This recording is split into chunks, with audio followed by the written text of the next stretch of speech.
Parfois, on est réellement très motivé à apprendre nos cours, à faire une très bonne journée productive. Et on fait toutes les autres étapes d'apprentissage. On a vérifié la structure du cours, on s'est posé des bonnes questions pour bien apprendre. Arrivé à un niveau, on tombe sur une liste exhaustive d'éléments à apprendre par cœur ou une suite de séquences. On passe 30 minutes, 1 heure, tout en mélangeant parfois. Ou bien tout simplement, on apprend très bien. Après 1 jour, 2 jours pour se rappeler, on se rend compte qu'on a tout mélangé et on a oublié une grande partie. Est-ce qu'on pouvait éviter ça en utilisant d'autres stratégies ou astuces de mémorisation? C'est ce que nous allons voir dans cette vidéo.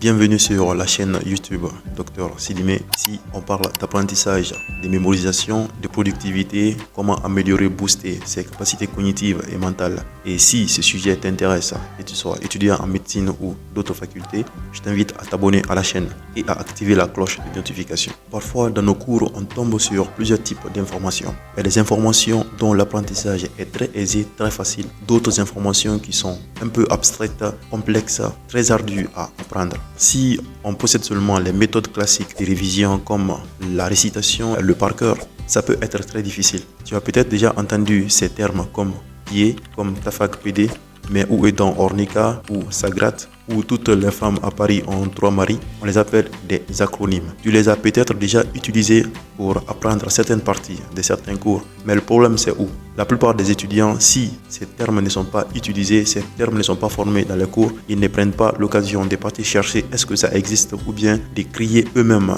les acronymes qui vont les permettre de retenir certaines informations qui nécessitaient cette astuce. Je peux t'assurer que ces termes sont réellement très efficaces si tu veux apprendre par ordre ou une liste exhaustive d'éléments à apprendre par cœur. Par exemple, le pied sont les diagnostics à évoquer devant une douleur thoracique pour les médecins bien sûr. Le P c'est la péricardite aiguë, I c'est l'infarctus du myocarde, E c'est l'embolie pulmonaire et le D c'est la dissection aortique. La fac PD, ça nous permet d'évoquer un diagnostic, de confirmer pourquoi on a évoqué tel ou tel diagnostic. Le T c'est le terrain, le A ce sont des antécédents, le F le facteur de risque, A c'est l'anamnèse, ainsi de suite. Quand tu apprends un cours pour la première fois ou bien peu importe, s'il n'y a pas d'acronyme dans le cours, il faut d'abord t'assurer qu'il n'y a pas d'autres acronymes sur internet que tu peux utiliser qui sont déjà établis avant de te lancer dans la création des propres acronymes. Donc tu fais une petite recherche, tu trouves les acronymes en rapport avec ton cours, donc ils vont te faciliter déjà à retenir les informations. Par exemple, une liste d'étiologie à apprendre par cœur,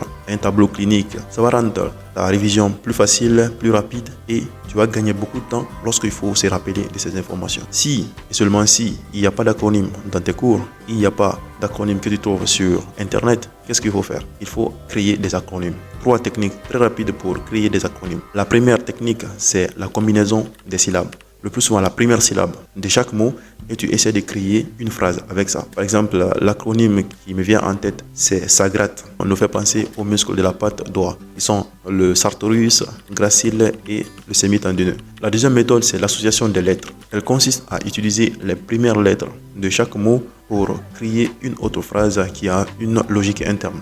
Il y a beaucoup d'exemples de ce type d'acronymes. Par exemple, les phrases qu'on utilise pour retenir les noms des planètes ou bien cette phrase qui dit que toutes les femmes à Paris ont 3 maris qui permet de retenir les branches de l'artère carotide externe. Et la troisième et dernière méthode pour créer des acronymes, c'est l'acrostiche. Tu vas utiliser les premières lettres pour créer un mot qui existe déjà. Par exemple, pour retenir les muscles de l'éminence ténare. Désolé pour ceux qui ne font pas la médecine. Par exemple, il y a l'acrostiche Puka, le C, court fléchisseur ou l'opposant du pouce, C, le court abducteur et A, l'adducteur du pouce. C'est une astuce très efficace qui a fait ses preuves, qui est beaucoup utilisée par les étudiants en médecine. Donc, je t'invite à les utiliser. Ils vont te permettre de rendre tes séances de révision plus efficaces. Et on arrive à la fin de cette vidéo. Si elle t'a plu, bien sûr, appuie sur le bouton like. Dis-moi en commentaire, est-ce que tu utilises les acronymes et tu peux aussi partager la vidéo à une personne qui étudie beaucoup, à qui elle peut être utile. Et moi, je te dis à la prochaine vidéo.